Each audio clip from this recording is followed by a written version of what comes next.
Good morning friends, welcome you all. आज बात करेंगे फाइलेरिया के बारे में, जिसको हम लोग हाथी पाँव बोलते हैं सामान्य भाषा में। उसी के बारे में बात करेंगे। क्या बीमारी है, क्यों हो जाती है, क्या इलाज है, कैसे बचना है, कैसे पहचानना है, हमेशा के लिए ठीक भी होती है कि नहीं, ये सब हम लोग इस वीडियो में जानने वाले हैं। तो फाइलेरिया की बात करें तो एक ये पैरासाइट से होने वाली बीमारी है जो इंडिया में काफ़ी कॉमन है। स्पेशली कुछ राज्यों की बात करें जैसे कि यूपी, बिहार, कुछ ऐसे जिले होते हैं जिनमें काफ़ी ज़्यादा होती है, जिसको हम लोग काफ़ी ज़्यादा हो जाए तो उसको मेडिकल भाषा में एंडेमिक डिजीज बोलते हैं। तो ऐसा होती है। तो एक तरीके से पैरासाइट से होने वाली बीमारी है। अब इसमें जो पैरासाइट होते हैं, 3 तरीके के पैरासाइट हैं जो कि ये फाइलेरिया करा सकते हैं। एक होता है बुचेरिया बैनक्राफ्टी, दूसरा ब्रूजिया मलाई एंड तीसरा ब्रूजिया टिमोरी। लेकिन इंडिया में मोस्टली जो फाइलेरिया के केसेस होते हैं ये बुचेरिया बैनक्राफ्टी के कारण होते हैं। मोस्टली केस 90% से ज़्यादा इसी कारण होते हैं। कुछ हिस्सों में या कुछ जगह पे ब्रूजिया मलाई कराता है, स्पेशली अगर रूरल एरिया या गांव की बात करें तो मोस्टली ज़्यादातर केस ये बुचेरिया बैनक्राफ्टी के कारण होते हैं। और ये बीमारी फैलते कैसे हैं, अगर फैलने की बात करें तो ये मच्छर काटने से फैलती है। जैसे अगर किसी व्यक्ति को फाइलेरिया है, उसके पैरासाइट हैं, मच्छर ने काट के और दूसरे व्यक्ति को वो इन्फेक्शन दे देता है। इसका मतलब ये हुआ कि अगर हम मच्छर के काटने से बचा लें अपने आप को तो ये फाइलेरिया से बचाया जा सकता है। क्यूलेक्स करके एक मॉस्किटो होता है जिसके कारण से ये फैलता है। तो अगर ये बीमारी कैसे फैलती है, कैसे होती है, उसकी बात करें तो इसमें जो पैरासाइट होता है बेसिकली वो जब शरीर में किसी के जाता है, एडल्ट बर्म जो होता है बड़ा पैरासाइट, वो लिम्फेटिक सिस्टम जो होता है शरीर का, लिम्फ नोड और लिम्फेटिक सिस्टम, उसमें जाके ये बस जाता है और वहाँ पे अपने आप को बड़ा करता है, ग्रो करता है और वहाँ से माइक्रोफाइलेरिया ब्लड में सिक्रीट करता है। फिर अगर किसी के ब्लड में माइक्रोफाइलेरिया हो, कोई मच्छर उसको काटे और फिर दूसरे व्यक्ति को काट ले तो उससे ये इन्फेक्शन फैल सकता है। तो एक व्यक्ति से दूसरे व्यक्ति में जाने का जो एकमात्र रास्ता है वो है मस्कीटो के द्वारा, मच्छर के द्वारा। मतलब कि ये जो लार्वल इन्फेक्शन है, अगर हम इसको कंट्रोल कर ले, मस्कीटो की बाइट ना होने पाए, नहीं काटने पाए, तो उससे हम इसको कंट्रोल कर सकते हैं।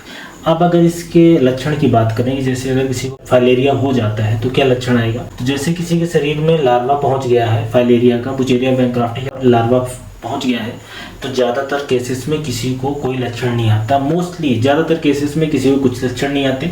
कुछ लोगों को लक्षण आता भी है तो काफ़ी दिनों बाद मतलब कि 6 से 18 महीने के बाद कुछ लक्षण ऐसे आ सकते हैं, जैसे कि बुखार का होना या ठंड लगना, सिर दर्द होना, इयोसिनोफिलिया हो जाना, और फेफड़े में अगर इयोसिनोफिलिया होती है तो खांसी का आ जाना। तो इस तरीके से लक्षण आते हैं। मतलब काफ़ी कम लोगों में लक्षण आते हैं, जिनमें आते भी हैं तो आधे 1 साल बाद इस तरह के लक्षण आते हैं। और इन्फेक्शन होने के काफ़ी समय बाद लेट कॉम्प्लिकेशन जिसको हम लोग बोल सकते हैं या लेट सिम्टम्स बोलते हैं, जिसमें जो लिम्फेटिक सिस्टम है, जिस लिम्फेटिक सिस्टम के अंदर ये पैरासाइट चला गया है, बस गया है, जब उसको डैमेज करता है तब शरीर के अंदर पानी भरने लगता है। और वो पानी भरने से ही ये जो हाथी पाँव की समस्या है, एलिफेंटियासिस बोलते हैं, या टेस्टिस के अंदर पानी भरे तो हाइड्रोसील बोलते हैं, या महिलाओं में ब्रेस्ट के अंदर या वल्वा के अंदर भी स्वेलिंग हो सकती है।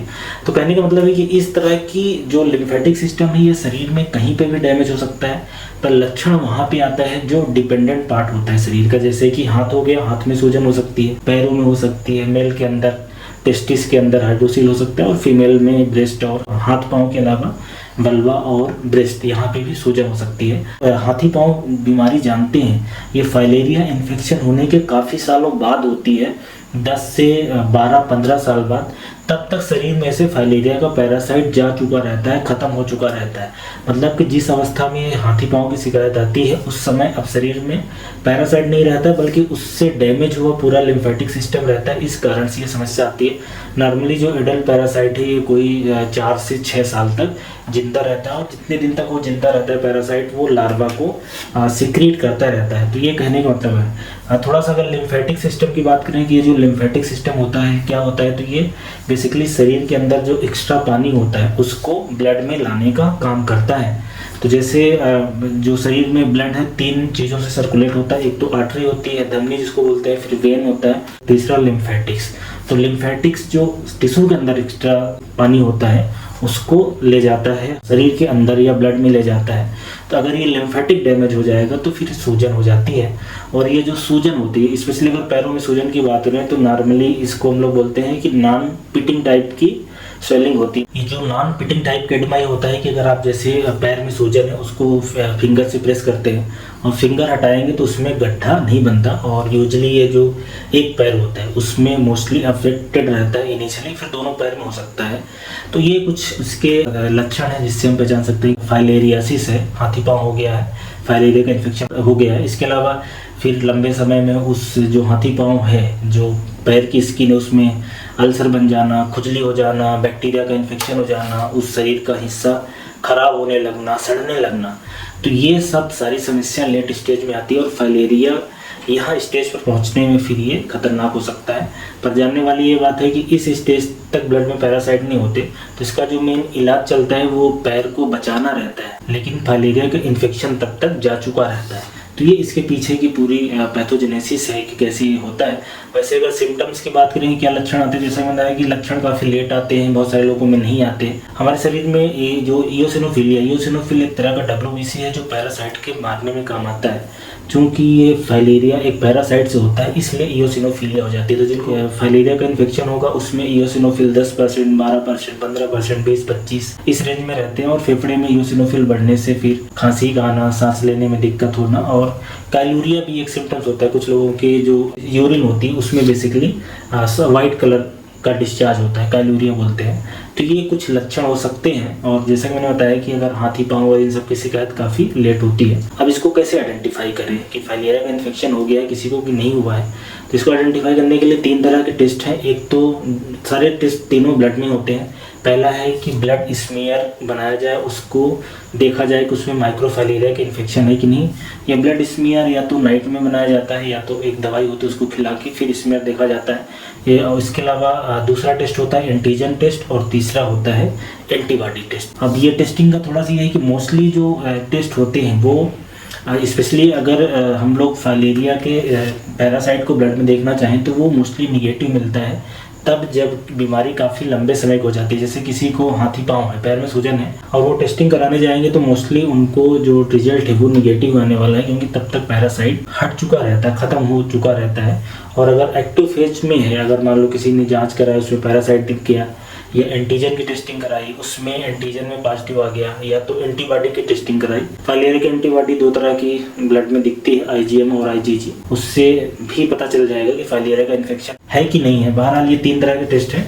जो माइक्रोस्कोपी वाला टेस्ट है वो बहुत ज़्यादा अच्छा नहीं होता है। एंटीजन और एंटीबॉडी वाली टेस्टिंग थोड़ा सा बेटर रहता है, क्योंकि वो मतलब ज़्यादा अच्छे से वो डिटेक्ट कर पाता है। माइक्रोस्कोपी में डिटेक्शन काफ़ी कठिन है, बहुत लंबा प्रोसेस है, तो इस बात का ध्यान रखें जांच कराते समय। और हर बार जांच में पॉजिटिव आएगा ऐसा जरूरी नहीं, इसलिए लक्षण के आधार पर इलाज करना ज़्यादा इंपॉर्टेंट रहता है। ट्रीटमेंट की बात करें, अगर फाइलेरिया का पैरासाइट किसी के ब्लड में मिल गया और लक्षण भी है, उस केसेस में दवाइयाँ आती हैं जो इस पैरासाइट को मार सकती हैं। तो अगर पॉजिटिव है तो उसके लिए एक डिक करके दवाई हम लोग बोलते हैं डाइथाइल कार्बामाजिन, और साथ में albendazole and ivermectin. Ivermectin specially ऐसे एरिया में जहाँ ज़्यादा पैरासाइट रहते हैं, इन्फेक्शन रेट ज़्यादा है, तो ये दवाइयों का कॉम्बिनेशन है जो 12 डेज के लिए चलता है, 12 दिनों के लिए, और साल में आपको 2-3 बार दिया जाएगा। और ये पूरा इलाज 3 से 4 साल या 5 साल तक चल सकता है, मतलब साल में 2 या 3 बार ये दवाइयाँ कॉम्बिनेशन में चलेंगी। जैसे कि मैंने डिक की बात करी, मेन दवाई यही होती है डाइथाइल कार्बामाजिन, और साथ में दूसरी दवाइयाँ हो सकती है। तो एक्टिव इन्फेक्शन है तो उसके लिए अलग दवाइयाँ हैं जो स्पेशली 12 दिन के एक साइकिल रहती है, ये बीच बीच में से रिपीट किया जाता है। लेकिन अगर नेगेटिव आ गया और पैर में सूजन है, अब ये पैर में सूजन है तो आपने सुना होगा कि ये पैर में सूजन है, इसको क्योर नहीं कर सकते। तो आप ये समझे कि ये फाइलेरिया का पैरासाइट अब इसके अंदर नहीं है, आपके शरीर के अंदर। एलिफेंटियासिस मतलब हाथी पाँव में पैर के अंदर सूजन हो गई है क्योंकि आपका लिम्फेटिक्स खराब हो गया, इसलिए बोला जाता है कि इसको दवाई से हम ठीक नहीं कर सकते। उसके पीछे की वजह ये है कि लिम्फेटिक्स खराब होने के कारण जो वाटर का ड्रेनेज है वो नहीं हो पा रहा है। तो इसमें हमें अब फिर बचाव करने की ज़रूरत रहती है कि अब आगे इसमें और कॉम्प्लिकेशन ना होने पाए, मतलब इसमें चोट ना लगने पाए, सड़ने ना पाए, बैक्टीरिया का इन्फेक्शन होने पाए। क्योंकि मोस्टली फाइलेरिया के जो पेशेंट रहते हैं, हाथी पाँव की समस्या रहती है, उसमें अलग अलग तरह के बैक्टीरिया के इन्फेक्शन होने से ज़्यादा तकलीफ होती है। तो ये सलाह दी जाती है कि आप अपने पैर को सोते समय उठा के रखें, उसमें कुछ कंप्रेशन बैंडेज वगैरह लगा के रखें, ज़्यादा देर तक खड़े ना रहें, ज़्यादा देर तक पाँव मोड़ के बैठे ना रहें। इसके अलावा अगर घाव बनता है तो एंटीबायोटिक क्रीम्स आती हैं वो लगा सकते हैं, एंटी फंगल क्रीम लगा सकते हैं, अल्सर वगैरह बनता है। खाने की भी एंटीबायोटिक यूज कर सकते हैं अगर उसमें घाव बन रहा है। इसके अलावा स्टेरॉइड थोड़े दिन लेने से भी सूजन में आराम मिलता है।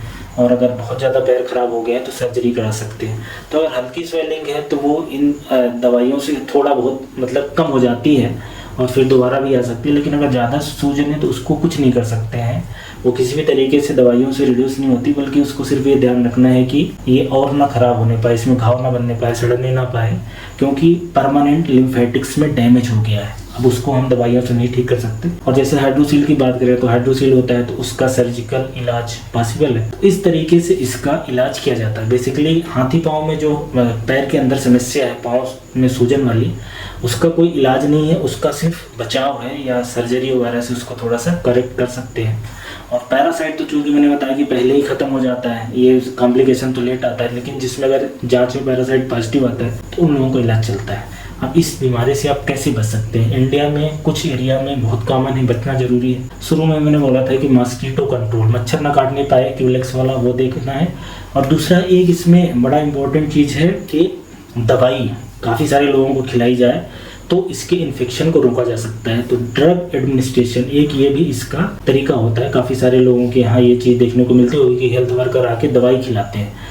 तो इसमें एक सिंगल डोज दवाई दी जाती है। मोस्टली इसमें डिक होता है, डाइथाइलकार्बामाजिन और एल्बेंडाजोल का कॉम्बिनेशन भी कई बार साथ में साल में एक बार दी जाती है। ये कोई इंजेक्शन नहीं है, इसके फाइलेरिया के खिलाफ में कोई वैक्सीन नहीं आई है और ये ना ही हमेशा काम करेगी एक सिंगल डोज दवाई की, बल्कि आपको साल में एक बार ये लेना पड़ेगा।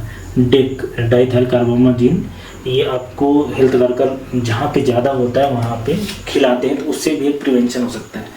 तो पहला प्रिवेंशन है कि मच्छर ना काटने पाए, और दूसरा एक प्रिवेंशन ये है कि एक बार साल में आपको दवाई टैबलेट खाना है। तो ये फाइलेरिया बीमारी के बारे में जानकारी हो गया कि ये बीमारी कैसे होती है, पैर में सूजन हो जाए तो आपको क्या करना है, और इसके अलावा इससे आप कैसे बच सकते हैं। तो इससे संबंधित जितने भी बातें हैं फाइलेरिया से संबंधित, वो सारी आप समझ गए होंगे, ऐसी मैं उम्मीद करता हूँ। Thank you.